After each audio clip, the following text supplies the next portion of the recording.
Au CHU de Charleroi, plus de 3000 colonoscopies sont réalisées chaque année. C'est un examen qui consiste à introduire une caméra souple par l'anus afin d'examiner le gros intestin du patient sous anesthésie générale. Il est désormais très courant et nos cliniciens ont l'habitude de le pratiquer soit à l'hôpital civil Marie Curie de Laude-Linsart, soit à l'hôpital André Vézal de Montigny-le-Tilleul.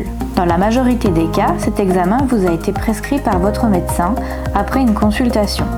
Il se déroule alors en hospitalisation de jour et ne vous prendra que quelques heures avant de regagner votre domicile. Il arrive toutefois que des patients soient déjà hospitalisés dans l'un de nos services et doivent aussi effectuer une colonoscopie. La préparation de l'examen est primordiale. Un régime pauvre en fibres vous est prescrit dans les 4 jours précédant la colonoscopie afin de diminuer la quantité de sel dans l'intestin. La veille et le matin de l'examen, vous devez absorber une préparation buvable qui permettra le nettoyage du côlon. L'arrêt des anticoagulants est également nécessaire, sur prescription. Et bien entendu, vous devez être à jeun le jour de la colonoscopie. Attention, en cas de mauvaise préparation, la visibilité est réduite par des résidus de sel dans votre intestin, ce qui rend l'examen de piètre qualité. Une nouvelle préparation est alors nécessaire pour recommencer la colonoscopie. Dès votre arrivée à l'hôpital, une infirmière vous accueille et effectue un relevé de votre historique médical, prend vos paramètres et vérifie l'arrêt de certains traitements et le respect du régime prescrit. Elle place un bracelet d'identification à votre poignet ainsi qu'au lit. L'infirmière surveille l'administration de la solution buvable, vérifie vos sels et veille à votre confort en mettant une chaise percée à votre disposition dans le plus grand respect de votre intimité. Cette dernière est à votre disposition pour vous informer et vous rassurer au mieux. Lorsque l'heure de l'examen est venue, vous êtes conduit en salle d'endoscopie, en blouse médicale et dans le confort de votre lit. L'objectif de la coloscopie est de réaliser un dépistage du cancer colorectal. L'idée est en fait que le cancer colorectal est l'un des cancers les plus fréquents, c'est le deuxième en termes de fréquence, et que la coloscopie est l'un des examens qui permet de diminuer la mortalité liée au cancer colorectal. En insérant une caméra par voie basse, on peut aller regarder au niveau du côlon et repérer des lésions précancéreuses qu'on appelle des polypes. À ce moment-là, on peut les retirer lors de l'examen ou éventuellement dépister des tumeurs qui sont asymptomatiques, c'est-à-dire qui n'ont pas eu l'occasion d'occasionner des symptômes, à savoir des douleurs abdominales, du sang dans les selles, un trouble du transit ou une perte de poids. Donc la durée d'une coloscopie est variable d'un patient à l'autre. En général, ça dure 15 à 20 minutes.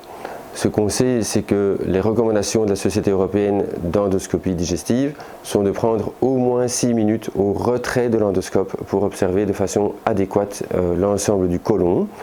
L'examen peut être plus long d'une personne à l'autre en fonction de la forme du côlon et en fonction du fait qu'on doive ou non retirer des polypes.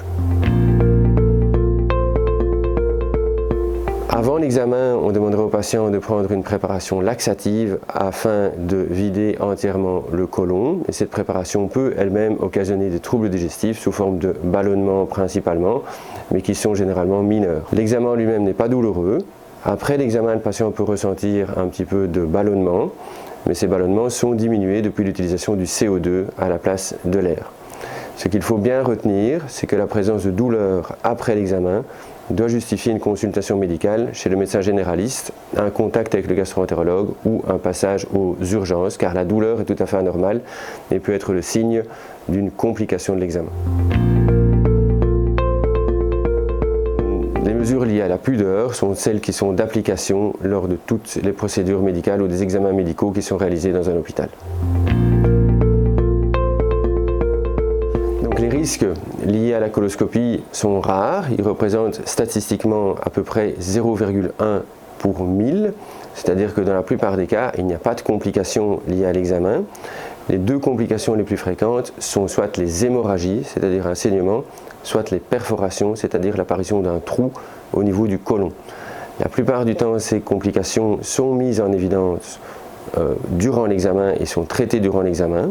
Cependant, elles peuvent survenir tardivement et elles peuvent justifier une hospitalisation un petit peu plus longue de quelques jours. Elles peuvent parfois justifier également un acte chirurgical, mais de façon extrêmement rare sur le plan statistique.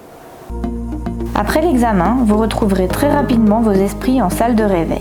Le personnel infirmier se chargera quant à lui de surveiller le cathéter périphérique et vos paramètres, tout en recherchant d'éventuels signes de saignement dans vos selles. Les traitements et l'alimentation peuvent reprendre sous prescription et vous pouvez vous lever dès que vous vous en sentez capable. 2 à 3 heures après la colonoscopie, vos paramètres seront à nouveau vérifiés et les résultats de l'intervention vous seront remis. Vous serez orienté éventuellement vers un médecin traitant ou un gastro-entérologue. S'il n'y a pas de complications, les patients hospitalisés sont autorisés à quitter le service dès le lendemain. Les personnes ayant subi une endoscopie en one day peuvent quant à elles regagner leur domicile.